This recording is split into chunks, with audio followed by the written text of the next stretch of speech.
జర్నలిస్టులపై పెట్టిన అక్రమ కేసులు, జర్నలిస్టులపై పెట్టిన అక్రమ కేసులు, జర్నలిస్టుల ఐక్యత, జర్నలిస్టుల ఐక్యత.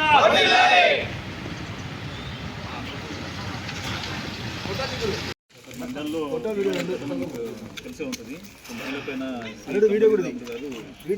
తీస్తున్నాం చేస్తున్న దురాగతాలకు వ్యతిరేకంగా వార్తా ప్రచారానికి విలేకరులపైన కేసు ఇది దీన్ని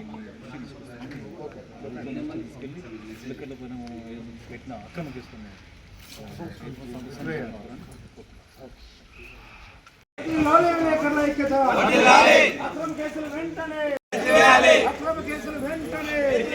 ఎందుకంటే మరి ప్రశ్నించే వాళ్ళపై దాడులు చేయడం అనేది దుర్మార్గ చర్య. అక్రమ కేసులు అంటగడుతున్నారు.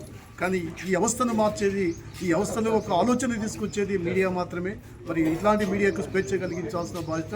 సరే ఆ వైపు ఎక్కడన్నా తప్పులు జరిగితే దాన్ని చట్టపరంగా తీసుకోవచ్చు. కానీ మరి మిగతా నిజాయితీ పనులపై ఇలాంటి ఆరోపణలు, ఇలాంటి కేసులు అనేది సరైనవి కాదని చెప్పి మేము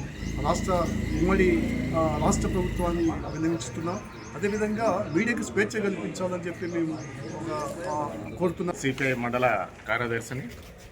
ఈరోజు మన జిల్లాలో జరుగుతున్నటువంటి విలేకరుల పైన దాడులను మరియు వాళ్ళపైన పెడుతున్నటువంటి కేసులను ఎత్తివేయాలని చెప్పేసి ఈ కర్నూలు జిల్లా మరియు నంద్యాల జిల్లాగా అవేతంగా ఈరోజు ధర్నా చేస్తున్నారు విలేకరులు. మరి ఎక్కడైనా సమస్యలు జరిగితే ప్రశ్నించే వాళ్ళపైనే కేసులు పెట్టి ఈరోజు చేస్తుంటే అది ఏమాత్రం అది సరికాదు.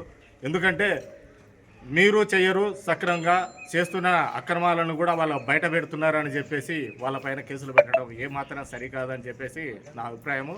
ఎందుకంటే నిజంగా వాళ్ళు అక్రమాలే చేసి ఉంటే వాళ్ళపైన ఎక్కడన్నా దౌర్జన్యమే చేసి ఉంటే వాళ్ళపైన ఖచ్చితమైన చర్య తీసుకుంటానికి ఎక్కడ కూడా ఏ విలేకరులు కూడా దుర్మార్గానికి పాల్పడరు. వాళ్ళు చేసిన వాళ్ళ పైన కేసులు ఎత్తేయండి అని చెప్పి మా చేయరు. నిజాయితీగా పనిచేస్తున్న వంటి వాళ్ళపైన మీరు చేయటం ఏమాత్రం కరెక్ట్ కాదని చెప్పేసి సిపిఐ పార్టీగా ఈరోజు విలేకరులకి మద్దతు తెలుపుతూ వివరించుకుంటున్నాం.